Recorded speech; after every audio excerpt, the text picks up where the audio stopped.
Chilling tales for dark nights.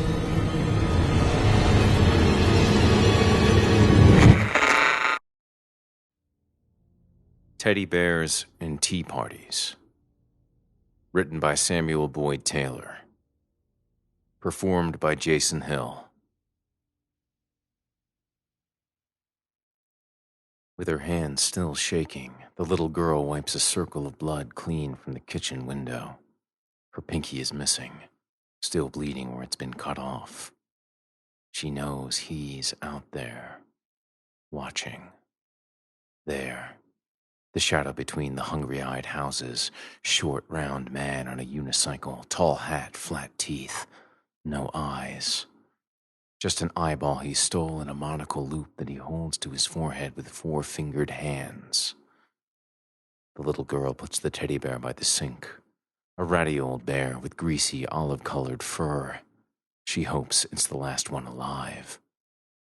Dead teddy bears fill the kitchen counters beside her, each killed in different ways. One with its head severed and grape jelly blood still spurting thick and gloppy onto the floor. One dismembered, one burning on the stove, giving off thick, grape-scented smoke. Careful of the claws, she checks the toaster cords that bind the last bear's wrists. She tries to remember his name so she can question him, but her sister had so many bears. Are you going to kill me too? He asks. Where are the others? He cringes and whimpers but does not answer. She glances at the knife lying on the stained counter. Don't kill me. You work for him. That thing outside. After all those years keeping us safe, you let him touch you, change you. The little girl picks up the knife. It's as long as her arm, blade sticky with jelly. I'll tell you anything. Just don't kill me. Where are the others hiding? In the attic. The girl pulls the knife close to the bear's neck. It hisses and shows its vampire fangs. Don't kill me. Don't you love me anymore? Where's Angie? Where's my sister? He has her. Where? I don't know. She saws a single gash across his cheek. Olive fur separates. A purple smile. So pretty. So pretty. He screams. And she keeps him screaming. I don't know where she is, he says when she stops cutting. Don't kill me. I still love you. I love you too. One more cut and he falls in half. The purple blood stains deep. Her apron, her palms, her lips. It smells so sweet. She licks it. Concord grapes. Her belly leaps and growls for more. She opens the door to the living room and peers in. Every shadow looks dangerous, like it could move, jump, dig its fangs into her throat. The ceiling pillows down, water stained with brown clouds. Without even looking for them, she sees the twisted faces hidden in the pattern. Her parents' faces, the neighbors' faces, everyone the house has ever eaten, staring down at her. They are the house, and the house is hungry. The faces can't get you, she tells herself. It's daytime, and there aren't any bears. Just a few more steps, get past the couch. Don't be scared, don't be scared, don't be scared. Shadows move on the mantelpiece and the end tables. She freezes. The family pictures are moving. Brass frames buckling into bow-shaped mouths. They want to eat her. Don't be scared, she says. Of course they're hungry. Everything must eat, and there isn't much food these days. One picture is starved to death. She knows because it doesn't move. Only dead things are still. The picture is Angie, eyes like blue diamonds, all straw hair and smiles, having a tea party with the teddy bears before the magic came back, before everything came alive. The stairs creak and sag under her feet. One even whines like a hungry dog. "Shh," she tells it. "I'll feed you later." The stairs say again. She hears footsteps in the hall, soft whooshes on the rotten rug that sound like tiny voices whispering, "Murder, murder, murder." Her stained hand grips the banister so hard her bones hurt. When she crawls into the attic, she slips on the grape-flavored blood. A dozen teddy bears are scattered with long purple smiles around their necks, spilling jelly onto the greedy floor. She hears someone crying and wonders if it's her sister. "Angie?" No answer. Just the boards creaking, saying they're hungry. "Haven't you had enough blood?" But there's never enough blood. She follows the voices and finds Ollie Cat behind the big box of shining Christmas stars. His Oliver Twist clothes are soaked red. A new scent. Strawberries. She didn't know there were other flavors. Her belly reaches out toward the plush cat. "You killed the other bears?" He starts crying. "We were so afraid of you. Of what you would do. We didn't want to suffer. They asked me to kill them." She stares. Her eyes are empty mouths. "Why did one of them stab you?" Silence. Then, "I still love you." "You all say that."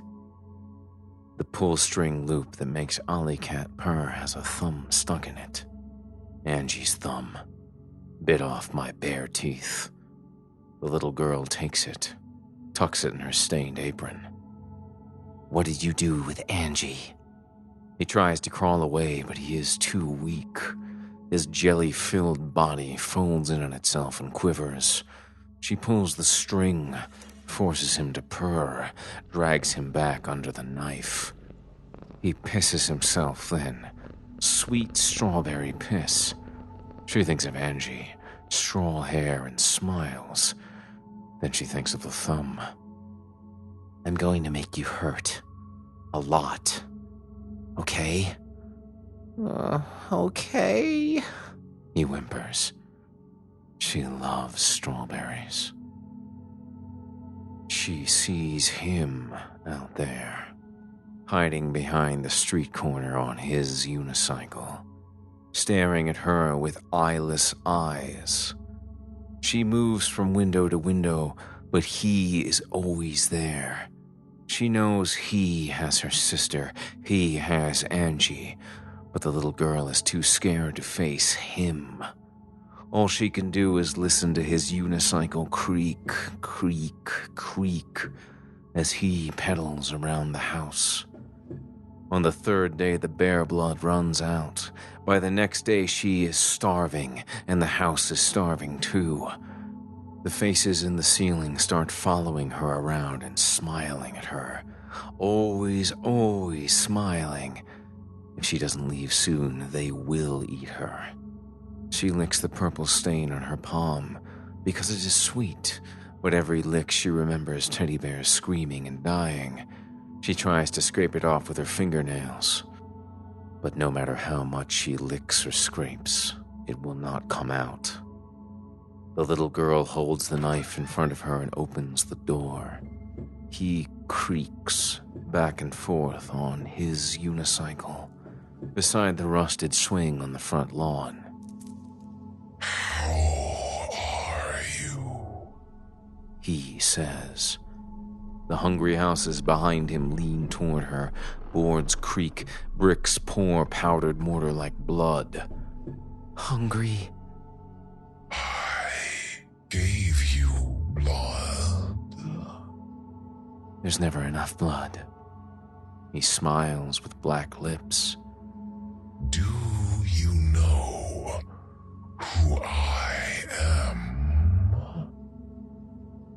Angie knew. You're him. No, I'm him. Like the song, like the psalm on your palm. She spreads her 4 fingers wide and sees her scraping has reduced the stain to shapes. Words, no, not words, thoughts. She cuts them away with the knife because they say the truth, but no matter how deep she cuts, they stay. When the skin is gone, her blood starts singing with words that aren't words until they echo down from the sky, and she is crying now. She has never cried before. Her tears taste like strawberries and grapes. Where is my sister? Where did you hide all the children? He eats her then. Black mouth stretches wider than the sky. She falls, and the falling is like flying, soft wind, sweet and cool, freedom. Her hand sings to her, but she can't understand it anymore. The notes shiver her blood. She opens her eyes, and the stomach is huge around her, dark and dank above, the echo of water dripping, subterranean vastness with hungry shadows. She follows hints of light, wondering where the light comes from. Then she realizes that the light comes from her, bloody hand burning bright. Where she carved away the words, she presses her red palm forward, 4 fingers singing against the darkness. Soon, she finds a wall, moist, fleshy, hundreds of eyeballs set deep in the skin, monocle loops glisten like the halos of devils. Each eye stares at her in turn. Black tongues where the pupil should be, hungry mouths eating up the light of her. Her hand begins to fade, and she feels dry and brittle and sandy inside. A doll full of sawdust, barely any blood. She runs away from the wall of eyes, away from the hunger and the naked need. Angie sits in the shadows at a table with 2 steaming teacups. But Angie isn't Angie anymore. Her face is china and glimmers with blue and purple and silver underneath, black opal eyes half-lidded. Her straw hair is silky now, but the wrong texture. He stole your eyes. Sit down, says Angie. Have some tea. Her lips and cheeks are bright strawberry, but they don't move when she speaks. She is too perfect, too still. Only dead things are still. The little girl peers into the cups, hollow white and painted with shadow. There isn't any tea, Angie. Just steam. Empty steam. Oh, all you have to do is sit, be still. Just for a moment. Is that what you did? Be still? It's what we all do, eventually. The girl holds up her hand and burns the darkness back with her fading soul. 100 tables shine back, countless dolls sitting in broken circles, pale china faces so still. You can't fight him, you know. Sit down. Be still. I'm too hungry to be still. I'm not hungry. If you sit, you won't be either. Silence like ice between them. Angie remains perfect and pale. The little girl sweats and steams. Do you have my thumb? Angie asks at last. I ate it. Ate it? So hungry, you don't know. The whole world is starving since the magic came back.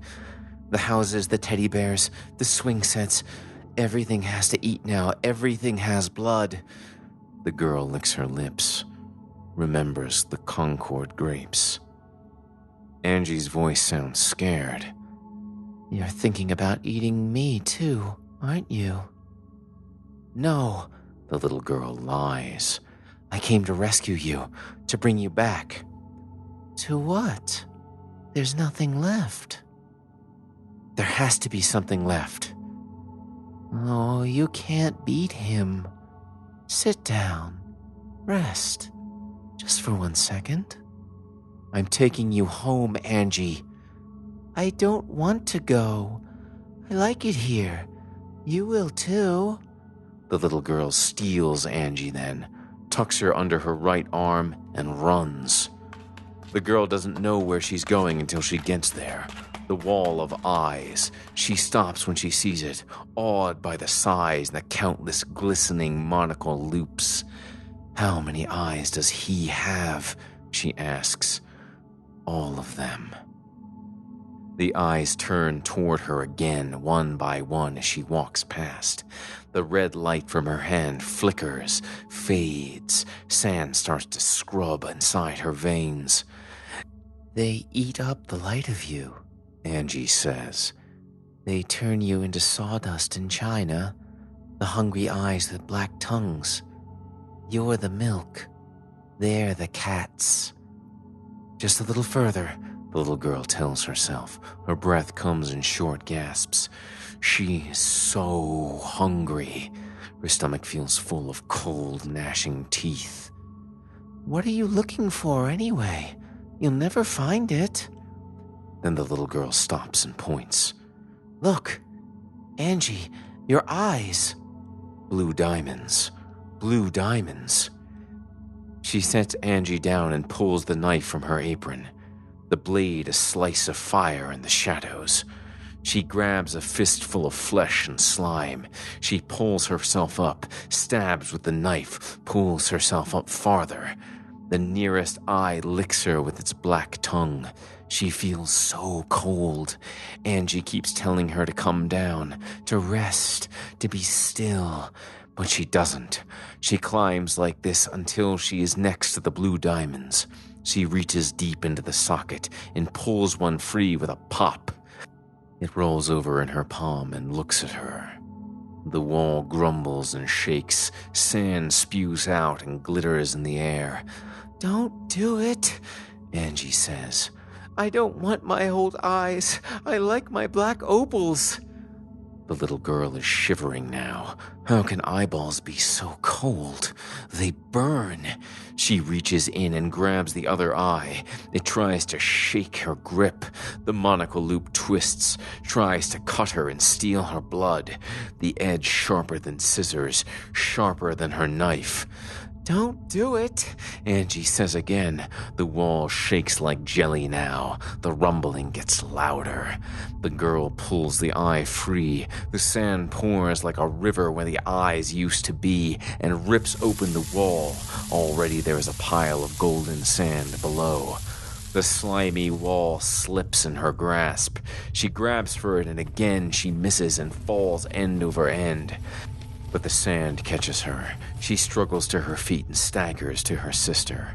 As Angie screams, the little girl pries out the black opals and pushes the old eyes in. They're too big at first, but she jams them in, and somehow they work. Then Angie blinks.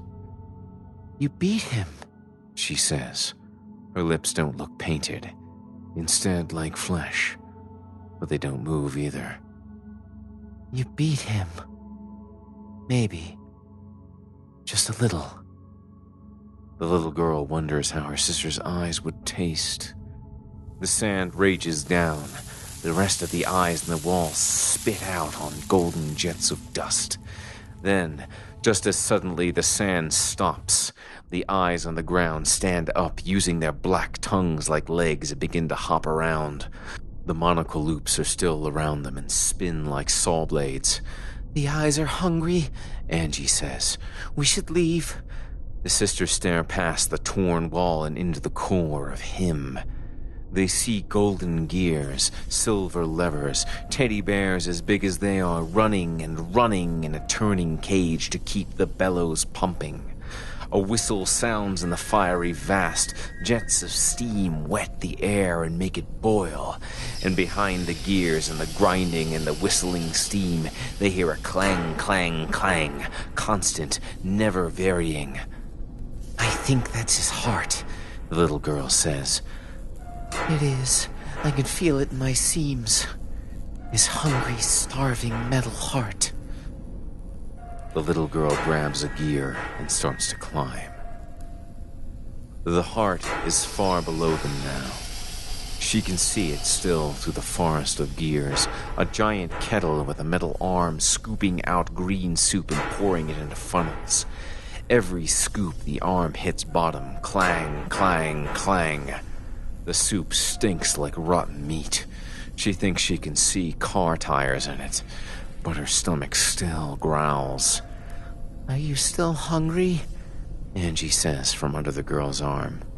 Yes. Are you still thinking about eating me? She doesn't answer. She kicks a gear instead, hoping to hurt him, but the gear doesn't budge. Then she hears a new sound, like a screen door slamming. She sees teddy bears climbing toward her. He sent the bears loose. Run!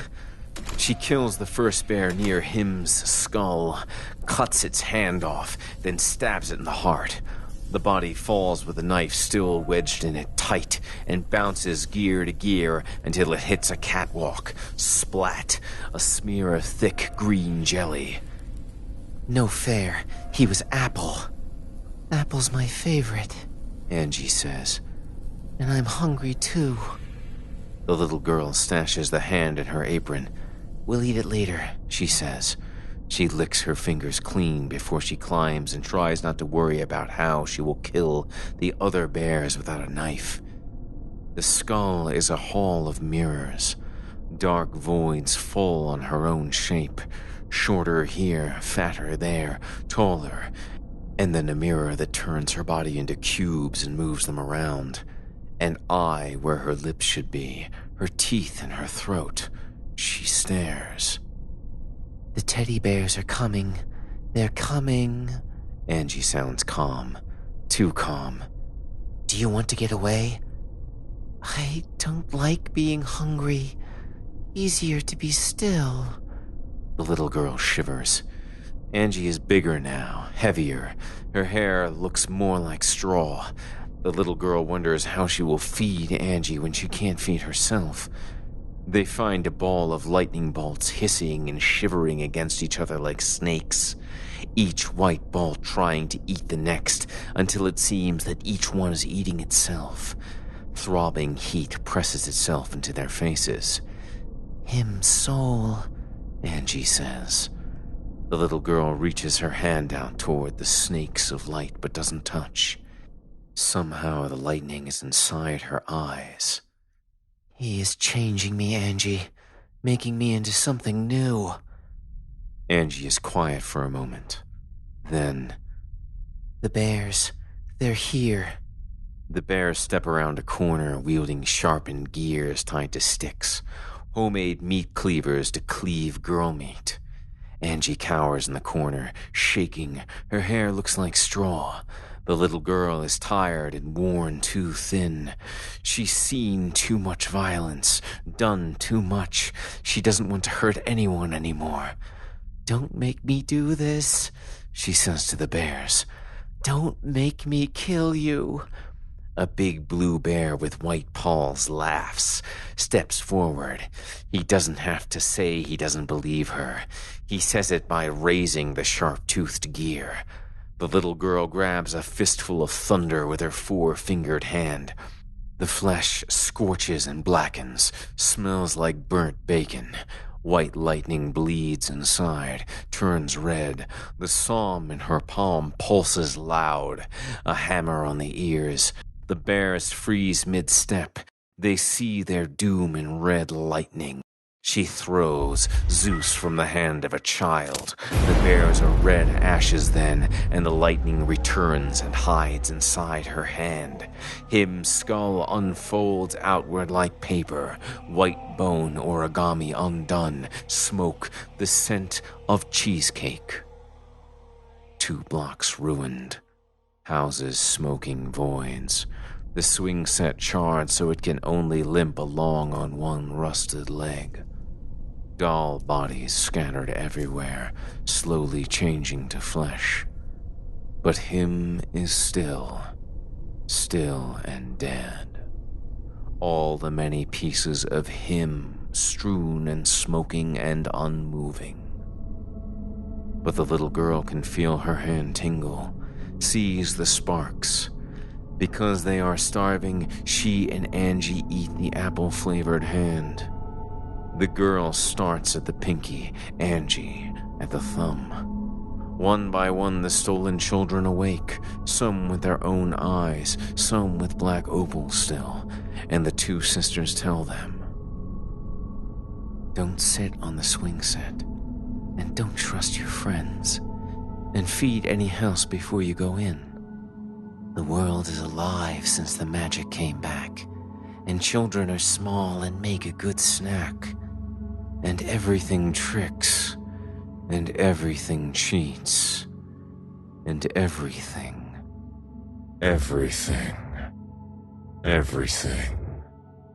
eats.